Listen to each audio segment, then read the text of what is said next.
Hello students, welcome to GNV competitive coaching. ఈ వీడియోలో మనము ఆంధ్రప్రదేశ్ మరియు తెలంగాణలో నిర్వహిస్తున్నటువంటి టెట్ ఎగ్జామ్ కి సంబంధించి ఇంగ్లీష్ సబ్జెక్ట్ లో ప్రీవియస్ ఇయర్ క్వశ్చన్ పేపర్ లో ఇచ్చినటువంటి 30 బిట్స్ ని సాల్వ్ చేసేటువంటి ప్రయత్నం చేద్దాము. సో ఈ సిరీస్ లో PYQ సిరీస్ లో ఇది 9th వీడియో. ముందు ఇంకా 8 వీడియోస్ ఉన్నాయి. సో వాటికి సంబంధించిన లింక్స్ డిస్క్రిప్షన్ బాక్స్ లో ప్రొవైడ్ చేస్తాను, లేదా GNV కాంపిటేటివ్ కోచింగ్ ఛానల్లో కూడా మీరు ఆ కంటెంట్ ని యాక్సెస్ చేయొచ్చు. సో వీడియో పూర్తిగా చూడండి. సో ఈ వీడియోలో మనము 4 ఆప్షన్స్ ని ఎక్స్ప్లెయిన్ చేస్తాము. ఏ ఆప్షన్ కరెక్ట్ వస్తుంది, అలాగే కరెక్ట్ కాని ఆప్షన్స్ దేనికోసం ఉపయోగిస్తామని. దీనివల్ల మనకి అదే క్వశ్చన్ రాకపోయినా ఆ మోడల్ ప్రాబ్లం అయితే వస్తుంది కాబట్టి, సో దానికి సంబంధించినటువంటి గ్రామర్ రూల్స్ మనకి తెలుసుకునేటువంటి అవకాశం ఉంటుంది. కాబట్టి ప్రతి బిట్ కూడా చూడండి. ఓన్లీ కరెక్ట్ ఆన్సరే కాదు, రాంగ్ ఆన్సర్ ఎందుకు అవుతుంది, దాని యొక్క మీనింగ్ ఏమిటి అనేది కూడా తెలుసుకోవడం ద్వారా మనము అటువంటి అదే రకమైనటువంటి ప్రశ్నలు మనకి ఎగ్జామినేషన్ లో వస్తే వాటికి కూడా ఆన్సర్ చేసేటువంటి అవకాశం అయితే మనకు వస్తుంది. అందుకని 4 ఆప్షన్స్ ని ఎక్స్ప్లెయిన్ చేయడం జరుగుతుంది. నా కంటెంట్ కనుక మీకు నచ్చినట్టయితే లైక్ చేసి షేర్ చేయండి. GNV కాంపిటేటివ్ కోచింగ్ ఛానల్ అయితే సబ్స్క్రైబ్ చేయండి. అలాగే మీకు తెలిసి ఆంధ్రప్రదేశ్ తెలంగాణలో ఎవరైనా టెట్ ఎగ్జామ్ రాస్తున్నట్లయితే వాళ్ళకైతే ఈ వీడియోని ఖచ్చితంగా షేర్ చేయండి. ఈ వీడియో మీద మీ అభిప్రాయాలను కామెంట్ లో తెలియజేయండి. అలాగే ఇంగ్లీష్ కి సంబంధించి ఏవైనా మీకు డౌట్స్ ఉన్నా, లేదా ప్రీవియస్ ఇయర్ పేపర్స్ లో ఏవైనా క్వశ్చన్స్ డౌట్స్ ఉన్నా వాటిని మీరు కామెంట్ బాక్స్ లో పోస్ట్ చేయొచ్చు. వాటికి సంబంధించిన ఆన్సర్స్ మీకైతే తెలియజేయడం జరుగుతుంది. సో లేట్ చేయకుండా మనం వీడియోలోకి వెళ్తే ఫస్ట్ క్వశ్చన్ చూద్దాము. If I dash you I would marry her. So correct answer ఏమిటి, బ్లాంక్ లో ఏమొస్తుందని అడుగుతున్నాడు. యామ్, వాజ్, వర్, బి అని ఇచ్చాడు.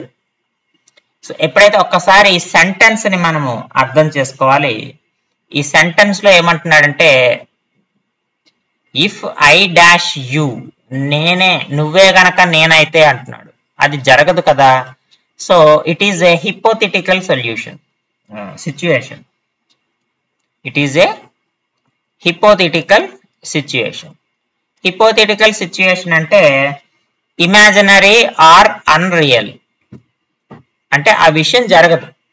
నువ్వే నేనైతే ఐ వుడ్ మ్యారీ హర్ అని అంటున్నాడు. సో ఎప్పుడైతే హిపోథెటికల్ సిచ్యుయేషన్ వస్తుందో ఇక్కడ మనం ఖచ్చితంగా ఏం ఉపయోగిస్తాము, వర్ అని ఉపయోగిస్తాం. ఇఫ్ క్లాజ్ లో మనము వర్ అని ఉపయోగిస్తాం. సో దానికి కరెక్ట్ డైరెక్ట్ ఆన్సర్ ఏంటంటే వర్. ఐ బి, వాజ్ గాని, ఐ ఆమ్, యూ గాని వాడము. యామ్ ఎప్పుడు వాడతాము అంటే రియల్ సిచ్యుయేషన్స్ లో వాడతాం. యామ్ ఎప్పుడు వాడతామంటే రియల్ సిచ్యుయేషన్స్ లో వాడతాం. ఇక్కడ hypothetical situation, it is an imaginary, ఊహిస్తున్నాం, యాక్చువల్గా ఇది జరగదు. So if I were Tendulkar I would made a century in the match, ఇలా మనం ఉపయోగించవచ్చు. సో జరగని దాన్ని అయి ఉంటే అని చెప్తాం కాబట్టి ఆ సందర్భంలో మనము వర్ అని ఉపయోగిస్తాం.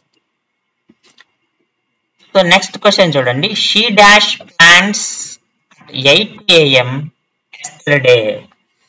సో దీంట్లో మనకి కరెక్ట్ బ్లాంక్ లో మనకు వచ్చే కరెక్ట్ ఆప్షన్ ఏదని అడుగుతున్నాడు. ఇక్కడ ఎస్టర్డే అనే పదం ఇచ్చాడు. ఎస్టర్డే ఎప్పుడైతే ఇచ్చాడో మనం ఫస్ట్ ఒక కన్క్లూజన్ కి వచ్చేయాలి. It is a past tense. It is a past tense. So అలాగే టైం కూడా ఇచ్చాడు, పాయింట్ ఆఫ్ టైం ఇచ్చాడు.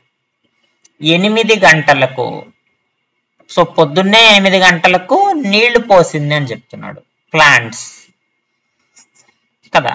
సో కాబట్టి past tense, point of time వచ్చింది కాబట్టి ఖచ్చితంగా ఇది పాస్ట్ కంటిన్యూస్ టెన్స్ లో ఉంటుంది. Past continuous tense. Past continuous tense అంటే ఈజ్, మనకి వజ్ లేదా వర్ వస్తుంది, వజ్ లేదా వర్ వస్తుంది సబ్జెక్ట్ ని బట్టి, plus ing form of verb వస్తుంది. ఇంగ్ ఫార్మ్ ఆఫ్ వెర్బ్ వస్తుంది. ఇది మనకి కండిషన్. సబ్జెక్ట్ ఎక్కడ ఏమి ఇచ్చాడు, షీ ఇచ్చాడు. సబ్జెక్ట్ ఎప్పుడైతే షీ ఇచ్చాడో ఇక్కడ వాజ్ రావాలి. షీ వాజ్ ఇక్కడ వాటరింగ్. సో కాబట్టి option 1 is the correct answer. Waters అంటే simple present tense. Simple present tense. Will water అనేది ఎప్పుడు వాడతాము, సింపుల్ ఫ్యూచర్ లో వాడతాం. Simple future. ఈజ్ వాటరింగ్ అనేది ప్రజెంట్ కంటిన్యూస్ టెన్స్ లో వాడతాం.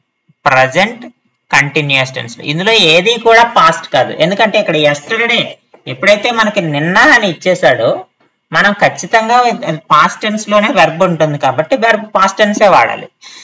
ఈ మూడు కూడా ప్రజెంట్ టెన్స్, ఇది present continuous, simple present tense, ఇది ఫ్యూచర్ టెన్స్. సో వాడేటువంటి అవకాశం మనకి వెర్బ్ అయితే ఆ టెన్స్ లో ఉండదన్నమాట. సో కాబట్టి ఆప్షన్ 1 మనకి కరెక్ట్ ఆన్సర్ అవుతుంది. Next, choose the grammatically incorrect sentences from the following. Grammatically incorrect sentences from the following. So I have 2 dozen oranges. I have 2 dozen oranges. What is the price of the car? What are you? So సాధారణంగా మనం who are you అంటాం కాబట్టి ఈ option తప్పేమో అనుకుంటాం. So what are you అనేది కూడా correct సెంటెన్సే. ఇక్కడ రాంగ్ సెంటెన్స్ ఏంటంటే I have 2 dozens oranges. Because dozen is an adjective. So dozen ని మనము సింగులర్ గానే ఉపయోగించాలి, డజన్స్ అని వాడకూడదు. డజన్స్ అని ఉపయోగించకూడదు, ఎస్ ఉపయోగించకూడదు. I have 2 dozen oranges. I have 2 dozen oranges అనేది కరెక్ట్ ఆన్సర్ అవుతుంది. అంటే ఇది కరెక్ట్ అవుతుంది. ఇది కరెక్ట్ అయింది అంటే ఎస్ పెట్టారు కాబట్టి ఫస్ట్ ఆప్షన్ అనేది తప్పు అవుతుంది.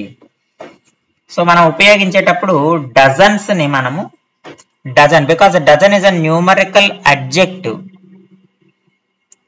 అలాగే న్యూమరికల్ అడ్జెక్టివ్ 2 అంటే వెదర్ నెంబర్ గానే వచ్చింది అనుకో అప్పుడు మనం ఖచ్చితంగా సింగులర్ లోనే ఉపయోగించాలి. 2 డజన్ అనాలి లేదా 3 డజన్ అనాలి. సో కాబట్టి ఇక్కడ ఎస్ ఉపయోగించకూడదు కాబట్టి option 1 is the incorrect statement. Next question, choose the section of speech which typically includes section of speech. Section of speech typically includes main points and supporting details. So what happens? Introduction. Introduction lo main points చెప్తామా, just ఒక preview ఇస్తాం మనం. Just ఒక preview అంటే ఆ speech కి సంబంధించినటువంటి preview ఇస్తాం మనం. మనం ఏమి చెప్పబోతున్నామో ఆడియన్స్ ఎంగేజ్మెంట్ గెయిన్ చేయడానికి ఈ టాపిక్ లో ఆ స్పీచ్ లో మనం ఏం చెప్పబోతున్నాం అనేది మనం ఇంట్రో ఇస్తాం. సో కాబట్టి ఇంట్రడక్షన్ కాదు. సో బాడీ, ఎస్ బాడీలో మనము main parts,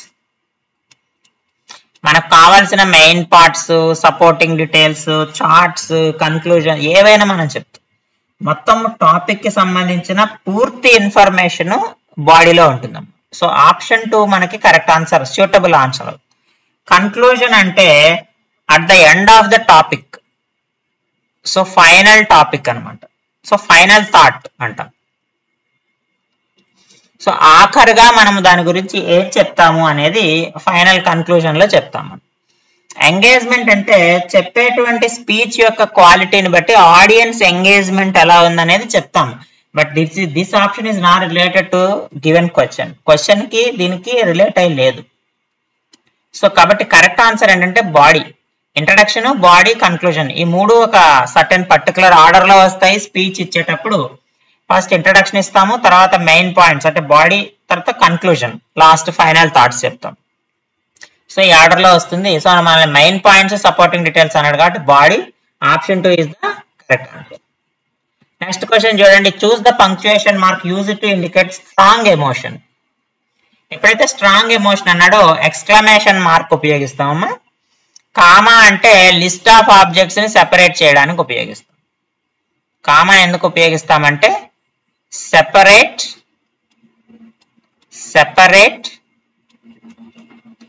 list of objects ని సెపరేట్ చేయడానికి ఉపయోగిస్తాం. Yes, exclamation mark is used for strong emotions.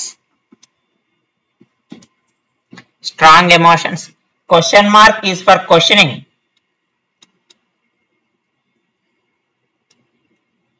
Questioning or asking or enquiry.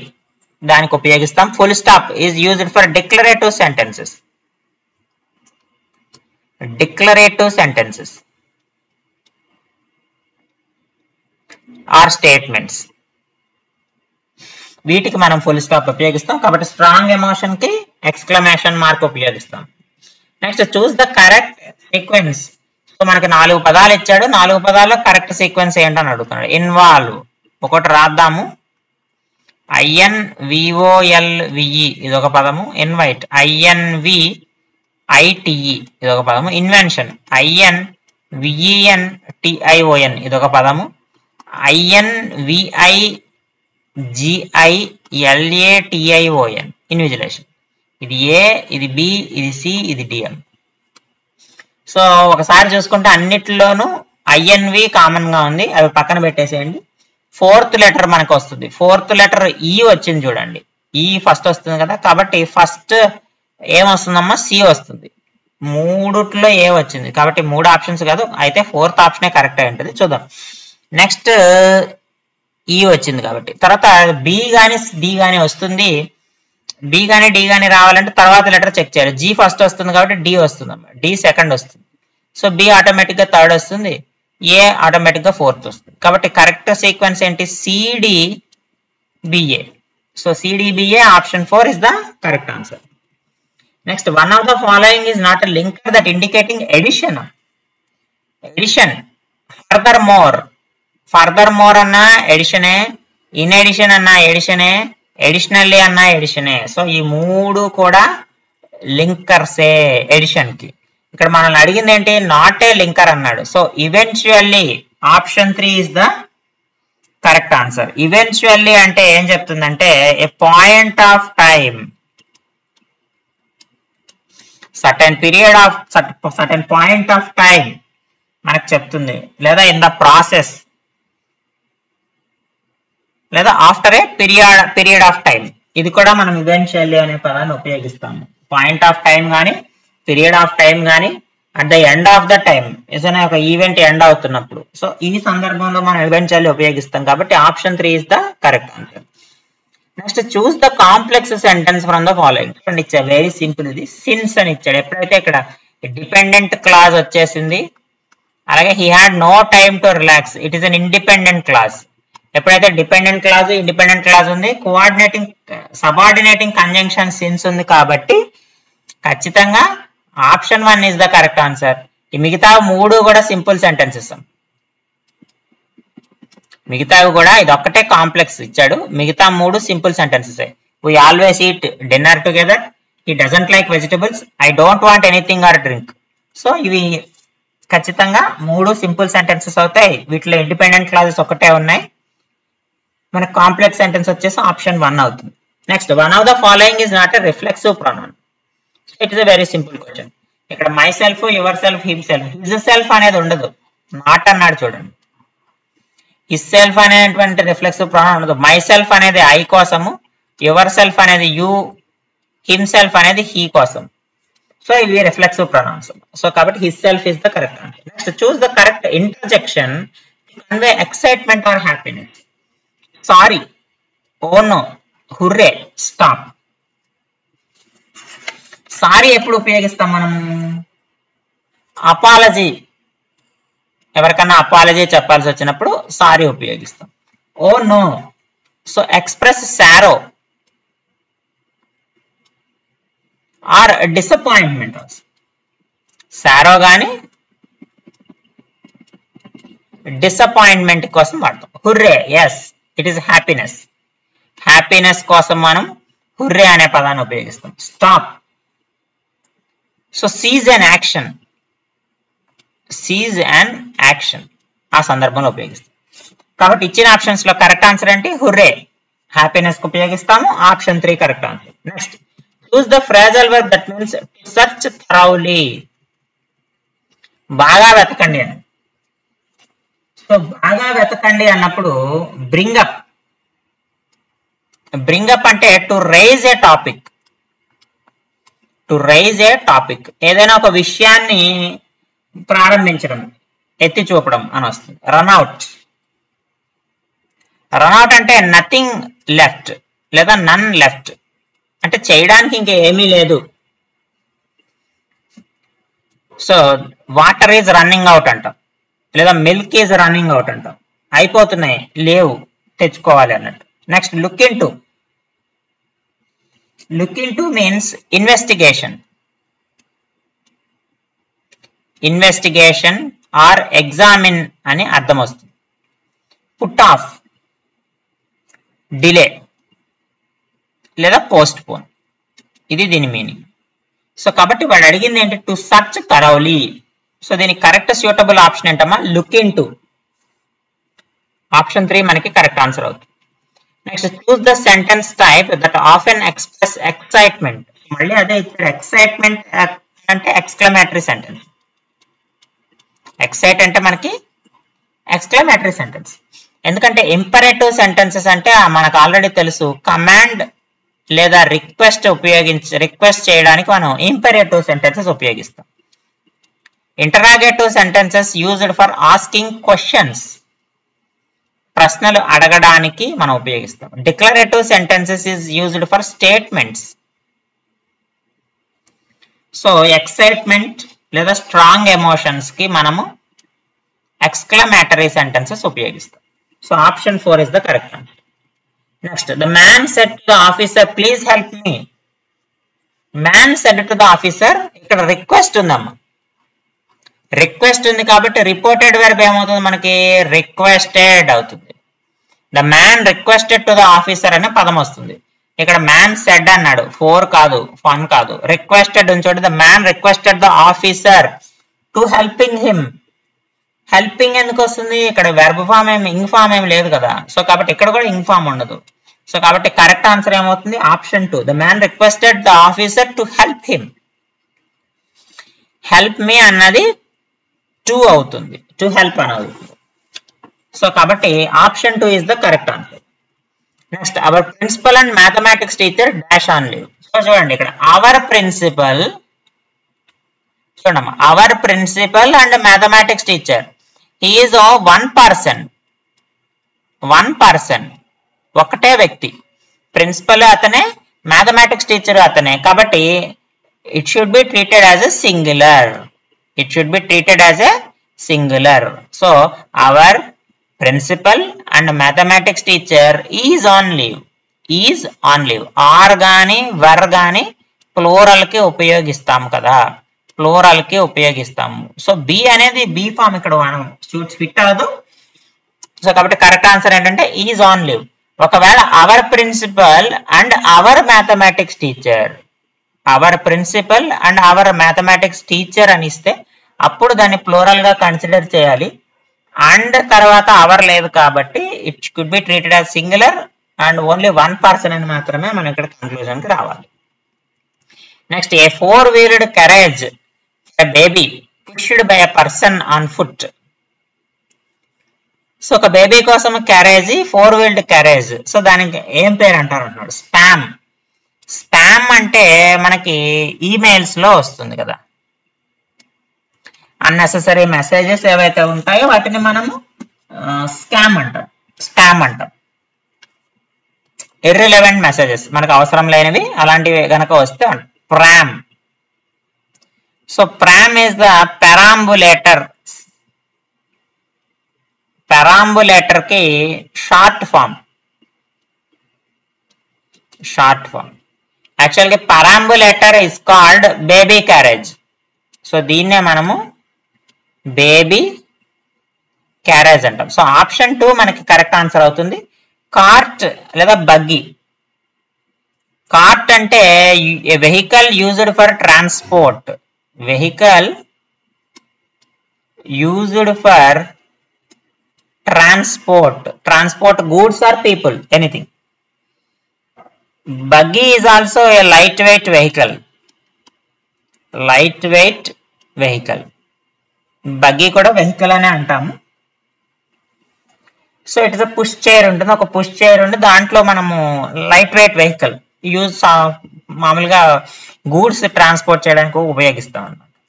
So కాబట్టి ఇక్కడ కరెక్ట్ సూటబుల్ వర్డ్ ఏంటంటే బేబీ కోసం baby carriage is pram. It's a short form of perambulator. So option 2 మనకి correct answer అవుతుంది. Next correct spelling అమ్మా, enterprise ENTERPRISE. So is very simple, ఇది option 3 మనకి correct answer అవుతుంది. Next the missed efforts a certain privacy. So privacy యొక్క meaning అడుగుతున్నాడు, synonym కావాలి. Privacy అంటే అర్థం ఏంటి? ప్రైవసీ అంటే అర్థం తెలిస్తే మనం మీనింగ్ రాస్తాం. State in which one is not observed are disturbed by other person. One person is not observed by another person. ఒక వ్యక్తి మరొక వ్యక్తి గమనించకుండా ఉండేదాన్ని ప్రైవసీ అంట. ఒక వ్యక్తి చేసే పనులను మరొకరు గమనించకుండా ఉండడం. సో పబ్లిసిటీ అంటే దానికి ఆపోజిట్ కదా. ఎక్స్పోజర్ అన్నా కూడా అంతే కదా, రివీల్ సంథింగ్. ఎక్స్పోజర్ అంటే reveal something. Crowdedness, so being full of things. So actually ఇది సూట్ కాదు ఇక్కడ. పబ్లిసిటీ అంటే ఏం చేస్తాము? మేకింగ్ ఇన్ఫర్మేషన్, అందరికీ చెప్తాం ఆ విషయాన్ని. సో ప్రైవసీకి ఇది ఆపోజిట్ వర్డ్, యాంటనిమ్. సో కాబట్టి కరెక్ట్ ఆన్సర్ ఏమవుతుందంటే seclusion. Seclusion means being private, being private. కాబట్టి దీనికి మోస్ట్ కరస్పాండింగ్ మీనింగ్ ఏంటంటే సెక్లూజన్ అవుతుంది, privacy. Next letters survive in which they put their affection into words mixing science with tenderness. మనకి sentence తో పని లేదు. సర్వైవ్ అనే పదానికి యాంటనిమ్ ఆపోజిట్ వర్డ్ ఏమిటి అంటున్నాడు. సర్వైవ్. సర్వైవ్ అంటే అర్థం ఏంటి మనకి?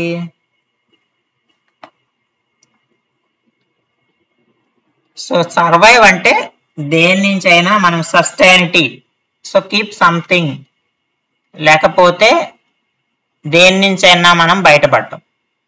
పెరిష్ అంటే destroy, destroy. Endure, to last long, to last long time. Thrive, thrive అంటే టు ప్రాస్పర్ ఆర్ ఫ్లోరిష్. ఇక్కడ సర్వైవ్ అనే పదానికి సస్టైన్ అనేది మీనింగ్ అవుతుంది. సో ఆపోజిట్ వర్డ్ అడిగాడు కాబట్టి పెరిష్, డెస్ట్రాయ్. డెస్ట్రాయ్ అనేది మనకి కరెక్ట్ ఆన్సర్ అవుతుంది. కాబట్టి పెరిష్ అనేది మనకి కరెక్ట్ ఆన్సర్ అవుతుంది. ఎందుకంటే సర్వైవ్ అంటే కీపింగ్ సంథింగ్, లేదా దేని నుంచి అన్నా మనం బయటపడడం, దాన్ని సర్వైవ్ అంటాం. సో డెస్ట్రాయ్ అంటే నాశనం, పూర్తిగా నాశనం అయిపోవడం అని అర్థం, నశించడం అని. సో కాబట్టి సర్వైవ్ కి ఆపోజిట్ ఏంటంటే పెరిష్ అవుతుంది. Next reading for examination. Reading for examination is an intensive reading. Intensive reading అంటే పూర్తిగా చదువుతాం, అంటే ఎగ్జామినేషన్ కోసము deep reading, detailed reading,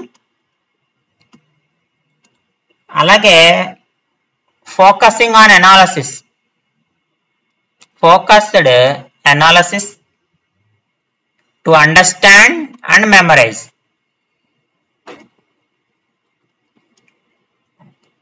to understand and memorise పరీక్ష కోసం చదువుతాం, ఎందుకంటే గుర్తుండాలి చదివి.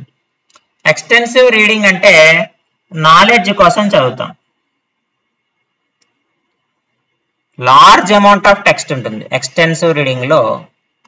Large amount of text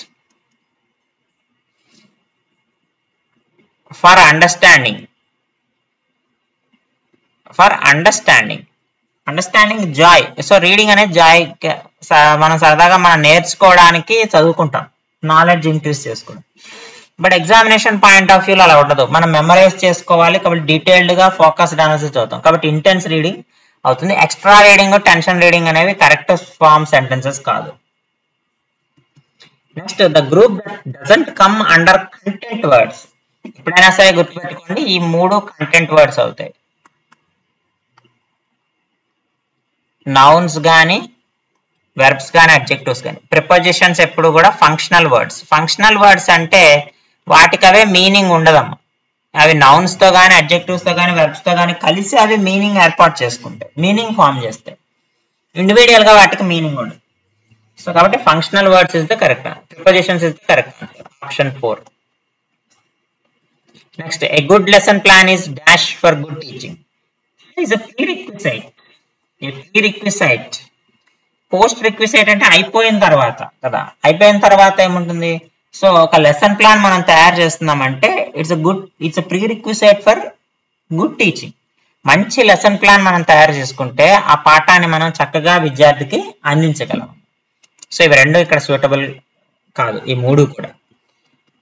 next, the first step in designing a language textbook. ఒక లాంగ్వేజ్ టెక్స్ట్ బుక్ మనం డిజైన్ చేయాలంటే ఫస్ట్ ఏం చేస్తారంటే selection of grammar topics, organisation of grammar topics, selection of appropriate language samples, sequencing of grammar topics. ఒకసారి options చూడండి. Organisation, sequencing అనడం. 2, 3 అనేవి ఏంటి? మనం ఆల్రెడీ టాపిక్ సెలెక్ట్ చేసిన తర్వాత అప్పుడు చేస్తాం కదా. ఆర్గనైజేషన్, సీక్వెన్సింగ్ అంటే. కాబట్టి 2, 3 కావు. టాపిక్ సెలక్షన్ కావాలి. టాపిక్ సెలక్షన్ లో ఫస్ట్ గ్రామర్ సెలెక్ట్ చేస్తామా, లాంగ్వేజ్ శాంపిల్ సెలెక్ట్ చేస్తామా, ఏది ముందు అని మనం యాక్చువల్గా 1 and 3 లోనే మనకి వస్తుంది. సో ఫస్ట్ ఏది సెలెక్ట్ చేయాలంటే గ్రామర్ టాపిక్స్ సెలెక్ట్ చేయాలి. గ్రామర్ టాపిక్ సెలెక్ట్ చేసిన తర్వాత అప్రాప్రియేట్ లాంగ్వేజ్ శాంపిల్ సెలెక్ట్ చేస్తాం. అప్రాప్రియేట్ లాంగ్వేజ్ శాంపిల్ సెలెక్ట్ చేసి అప్పుడు మనము ఏదైతే మనం గ్రామర్ టాపిక్స్ అనుకున్నామో ఆ టాపిక్స్ ఆధారంగా ఈ లాంగ్వేజ్ శాంపిల్స్ మనం పిక్ చేసుకుంటాం. పిక్ చేసి అప్పుడు గ్రామర్ టాపిక్స్ ని ఆర్గనైజ్ చేసి తర్వాత sequencing, simple to complex sequence చేస్తాం. ఇది ప్రాసెస్ టెక్స్ట్ బుక్ డిజైన్. కాబట్టి ఫస్ట్ స్టెప్ ఏంటంటే selection of grammar topics. Option 1 is the correct. Next, ఈ ప్యాసేజ్ చదవాలి. మనము 2 క్వశ్చన్స్ ఇస్తాడు. ప్యాసేజ్ చదివి దానికి సూటబుల్ ఆప్షన్స్ చూద్దాం. ఇక్కడ ఏమి ఇచ్చాడు ప్యాసేజ్ లో? The waves lapped gently against the sandy shore, their rhythmic motions soothing to the soul. Seagulls soar overhead, their cries blending with the distant sound of laughter. As the sun dipped below the horizon, painting the sky with hues of pink and orange, the beach became a canvas of tranquility and beauty. So సూర్యుడు అస్తమిస్తూ కూడా ఆకాశపు రంగు pink colour లోను, orange colour లోను ఉంది. Beach ప్రశాంతంగా ఉంది, అందంగా ఉంది అని చెప్తున్నాడు. సో సీగల్ సౌండ్ చేస్తున్నాయని చెప్తున్నాడు. ఇది ఓవరాల్ గా పారాగ్రాఫ్ యొక్క మీనింగ్. ఇక్కడ ద వేవ్స్ క్రాష్డ్ వైలెంట్లీ అన్నాడు. కాదమ్మా, క్రాష్డ్ వైలెంట్లీ కాదు. అలాగే seagulls were diving in to water అన్నాడు. వాటర్ లో డైవ్ చేస్తున్నాయా? లేదు కదా, సౌండ్ చేస్తున్నాయి అన్నాడు. ఇక్కడ చూడండి, the water was mixed with sounds of made by seagulls. So ఇది సూటబుల్ అవుతుంది.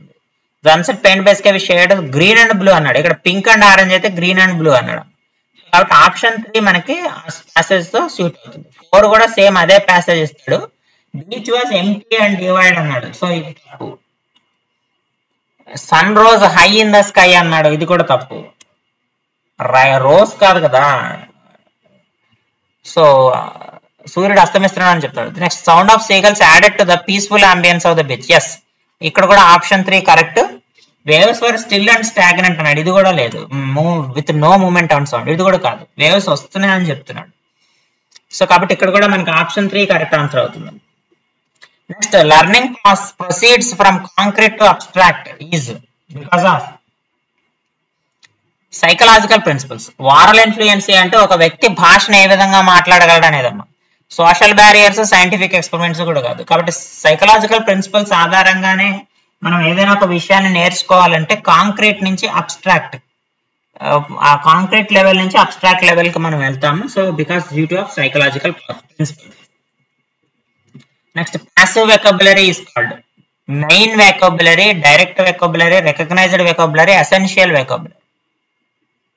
Recognising vocabulary. యాక్చువల్ గా మెయిన్, డైరెక్ట్ వెకాబులరీస్ అనే పదాలు లేవమ్మా. ఎసెన్షియల్ వెకాబులరీ ఉంది, మనకు అవసరమైన వెకాబులరీ యూజ్ చేసేది. రికగ్నైజింగ్ వెకాబులరీ అంటే ఇక్కడ మనము ఆ సందర్భంలో పర్టికులర్ ఇన్స్టెంట్ ఆఫ్ టైంలో ఆ వర్డ్స్ యూసేజ్ ఉంటుంది. సో ఆ ఇన్స్టెంట్ ఆఫ్ టైం అయిపోయిన తర్వాత ఆ వర్డ్స్ యొక్క యూసేజ్ మనకు అవసరం లేదు. సో అందుకని దాన్ని ప్యాసివ్ వెకాబులరీ అంటాము. సో ఆ ప్యాసివ్ వెకాబులరీనే మనం రికగ్నైజింగ్ వెకాబులరీ అని కూడా అంటాం. Next having a pet is dash having a child. So దీనికి రాయాలి having a pet is like having a child. ఇది correct answer. Like having a child it's a comparison. It's a comparison. మనకు ఒక పెంపుడు జంతువు ఉంటే సో అది మనకు ఒక బిడ్డ ఎలాగైతే ఉంటుందో అది విధంగా ఉంటుంది అనే ఉద్దేశంలో కంపేర్ చేస్తున్నాడు కాబట్టి లైక్ అనాలి. లైక్ వైజ్ అనేది అడ్వర్బం, ఇక్కడ మనం అది ఉపయోగించాం. లైక్లీ అనేది అడ్జెక్టివ్. సో ప్రాబబుల్ అని చెప్తాం. సో కాబట్టి ఇక్కడ లైక్ యాజ్ అనేది యాక్చువల్ గా మనం ఉపయోగించాం. యాజ్ లైక్ అంటాం కానీ లైక్ యాజ్ అనేది మనం ఉపయోగించాము కాబట్టి ఫోర్త్ ఆన్సర్ తప్పు. ఇవి రెండు ఈ సందర్భంలో మనం ఉపయోగించడానికి పనికిరావు కాబట్టి ఇక్కడ ఉపయోగించేటువంటి పదం ఏంటంటే లైకమ్, LIKE. నెక్స్ట్ క్వశ్చన్ చూడండి. Choose the incorrect statement regarding subordinating classes. Subordinating class సంబంధించి ఇన్కరెక్ట్ అడుగుతున్నాడు. నాట్ కరెక్ట్ స్టేట్మెంట్, ఇన్కరెక్ట్, ఏది తప్పు. Subordinating classes cannot stand alone as complete sentences. కరెక్టే కదా, ఇది correct. Subordinating clauses often begin with subordinating conjunctions. కరెక్టే కదా. సబార్డినేటింగ్ కంజంక్షన్స్ తోటి ఒకసారి సిన్స్ గాని బికాస్ ఆఫ్, వైల్, వెన్ ఇలా స్టార్ట్ అవుతాయి. Subordinating clauses always express complete thoughts ఇవ్వదు. సో ఆప్షన్ 3 మనకి కరెక్ట్ ఆన్సర్ అవుతుంది. ఎందుకంటే subordinating clause half expression, only subject verb మాత్రమే ఉంటుంది. సో కాబట్టి డిపెండెంట్ క్లాజ్ అన్నమాట. అది ఇంకో దాని మీద ఆధారపడుతుంది. సబ్జెక్ట్ వెర్బ్ ఉన్నా కానీ it depends on independent clause. So కాబట్టి 3 మనకి కరెక్ట్ ఆన్సర్ అవుతుంది. Next subordinating clauses rely on independent clause. Yes, ఇది కూడా కరెక్టే. సో కాబట్టి మనకి ఇన్కరెక్ట్ స్టేట్మెంట్ ఏది అంటే option 3. Next could you please pass the salt. Could ఇక్కడ ఏం రిప్రజెంట్ చేస్తున్నాడు? It's a polite request. Permission. So permission ఎప్పుడు అడుగుతాం మనము? పర్మిషన్ ఎప్పుడు అడుగుతాము అంటే మనకి కుడ్ అనేది ఉపయోగిస్తాం కానీ అక్కడ ఈ పొలైట్ రిక్వెస్ట్ లో మనం ఉపయోగించాం. ఇక్కడ అడిగేది ఏంటంటే ప్లీజ్ అని అడుగుతున్నాడు. సో పొలైట్ రిక్వెస్ట్ కాబట్టి ఇక్కడ మనము ఉపయోగించాం. ఫ్యూచర్ ఇంటెన్షన్ అంటే విల్ ఆర్ షల్ మనం వాడతాం గట్టిగా. అంటే ఖచ్చితంగా నేను చేస్తాను, నేను ఎగ్జామ్ పాస్ అవుతాను, I shall pass the exam అంటాం, ఇలా చెప్తాం. సో దాని ఫ్యూచర్ ఇంటెన్షన్ అంటాం. సర్టనిటీ అన్నప్పుడు మస్ట్ ఉపయోగిస్తాం. ఒకసారి విల్ కూడా ఉపయోగిస్తాం. అంటే ఖచ్చితంగా నువ్వు చేయాలి, you must do that work అంటాం. ఖచ్చితంగా నువ్వు ఆ పని చేయాలి. Permission may I come in sir అంటాం. కెన్ ఐ కమిన్ సార్ అని అనము, లేదా కుడ్ ఐ కమిన్ సార్ అని, మే ఐ కమిన్ సార్ అంటాం. సో ఆ పర్మిషన్ అన్నప్పుడు మే ఉపయోగిస్తాం. సో పొలైట్ రిక్వెస్ట్ లో మనము ఇక్కడ కుడ్ అని ఉపయోగిస్తాము. సో కాబట్టి ఆప్షన్ 2 మనకు correct answer. Next last question ఇది. One of the following is not a use of indefinite articles. Indefinite articles అంటే a comma an. So a comma an ఉపయోగించని సందర్భం ఏది అంటున్నాడు.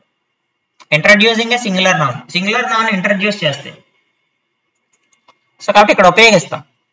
Referring to specific groups, yes ఇక్కడ ఉపయోగించాము. ఇక్కడ ది ఉపయోగిస్తాం. డెఫినెట్ ఆర్టికల్ ఉపయోగిస్తాం. Expressing rates and ratios, yes a kilogram ఇలా ఉపయోగిస్తాం కదా. సో ఇది కూడా professionals and nationalities, A cow, A doctor, so ఉపయోగిస్తాం. అండ్ ఇండియన్, అండ్ యూరోపియన్, ఇవన్నీ ఉపయోగిస్తాం. సో కాబట్టి ఏ అని ఇక్కడ 3 సందర్భాల్లోనూ ఏ అని ఉపయోగిస్తాము. ఉపయోగించింది ఎక్కడ అంటే రెఫరింగ్ టు స్పెసిఫిక్ గ్రూప్స్. ఈ సందర్భంలో ది అనేటువంటి డెఫినెట్ ఆర్టికల్ మనం ఉపయోగిస్తాం. కాబట్టి option 2 is the correct answer. So ఇవి టెట్ ఎగ్జామినేషన్ ప్రీవియస్ ఇయర్ పేపర్లో ఇచ్చినటువంటి 30 బిట్స్ ఇంగ్లీష్ సంబంధించి. సో ఈ కంటెంట్ కనుక మీకు నచ్చినట్టయితే లైక్ చేసి షేర్ చేయండి అమ్మా. అలాగే GNV కాంపిటేటివ్ కోచింగ్ ఛానల్ అయితే సబ్స్క్రైబ్ చేయండి. మీకు తెలిసి ఆంధ్రప్రదేశ్ తెలంగాణలో ఎవరైనా టెట్ పరీక్ష రాస్తున్నట్టయితే వాళ్ళకి ఈ వీడియోస్ని అయితే ఖచ్చితంగా షేర్ చేయండి. నా ఛానల్ ద్వారా నేను టెట్కి సంబంధించి ఫిజికల్ సైన్స్, మ్యాథమెటిక్స్ అలాగే ఇంగ్లీష్ సంబంధించిన సబ్జెక్ట్స్ కోచింగ్ అయితే ఇస్తూ ఉంటాను. బోత్ కంటెంట్ అండ్ మెథడాలజీ, అలాగే ప్రీవియస్ ఇయర్ పేపర్స్ కూడా చెప్తున్నాను. సో వాటికి సంబంధించి మీరు నా ఛానల్ పేజ్కి వెళ్ళి మ్యాథ్స్ కానీ, ఫిజికల్ సైన్స్ కానీ, ఇంగ్లీష్ కానీ ప్రీవియస్ వీడియోస్ మీరు యాక్సెస్ అయితే చేయవచ్చు. అలాగే మీకు సంబంధించినటువంటి డౌట్స్ కానీ ఏమన్నా ఉంటే సబ్జెక్ట్కి రిలేటెడ్గా, ఎగ్జామినేషన్ రిలేటెడ్గా డౌట్స్ కామెంట్ బాక్స్లో పోస్ట్ చేయండి.